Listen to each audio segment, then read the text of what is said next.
Hello, and welcome to today's session on how to establish positive relationships with learners. I'd like to examine behavior management and building a good relationship with our students.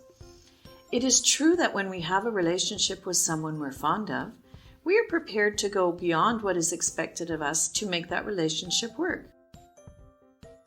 Through Love and Logic, a classroom model used at the Highlander Charter School in the USA, teachers have managed to make students feel they are part of a community and cared for. Students respond more willingly to teachers' instructions and requests. In the Love and Logic approach, teachers change the pitch of their voice and mindset when dealing with young learners. There are several steps to this model. Step 1 starts at the door of the classrooms where students are met and greeted. Teachers often have little idea of what is happening in students' homes, and when students come to school, they inevitably bring their issues with them.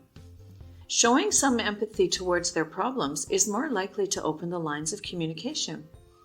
Thus, when kids say they're not doing well or things are not so good, by simply saying, "Oh, I'm so sorry to hear that," will make learners want to open up and listen more in the class, since they have been given the kind of empathetic response they are waiting for. Also, if teachers make some kind of physical acknowledgement with learners, say with a smile, students feel that teachers are trying to build a relationship with them and understand that they care. Step 2 of this model focuses on the way teachers say things when informing students what to do.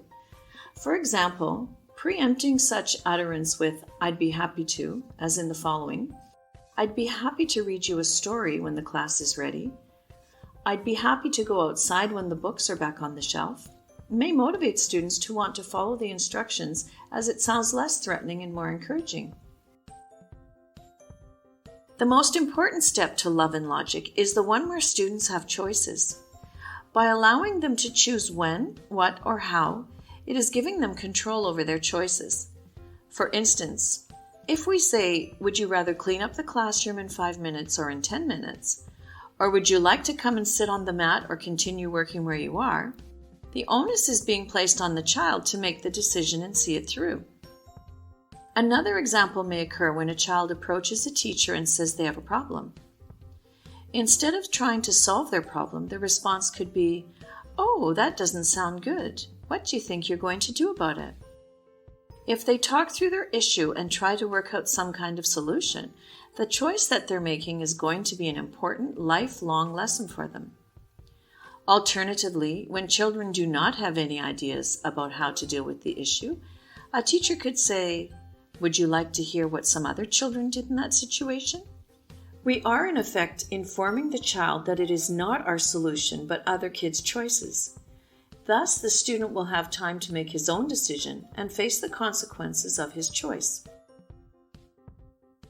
Another responsive classroom model being used in many schools in the United States is the 15-minute morning activity. Each day starts with a morning meeting to help build strong, trusting relationships between the teacher and his or her learners. By meeting daily, students focus on their feelings and on the learning for the day. We understand that students need to feel safe and comfortable in their learning environment, and one way that this can happen is if they feel that they're cared about, seen, and heard.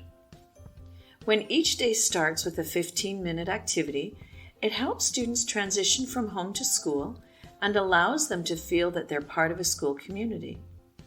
Naturally, each teacher may run their activity differently, but they generally start off with the greeting and by making eye contact. These are fundamental to get students to want to participate.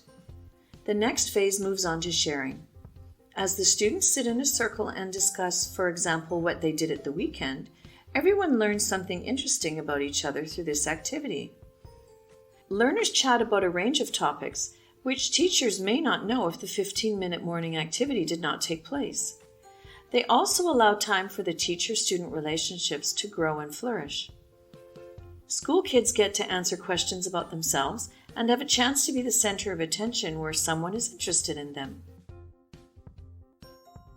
Today's session has highlighted the benefits of empowering students, even at a young age, and allowing students the freedom to express themselves and cooperate in a safe environment.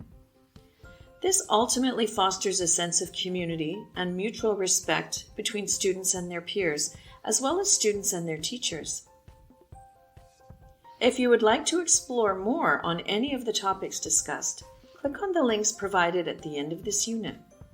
As always, remember to observe what is happening in your classes and be a reflective practitioner.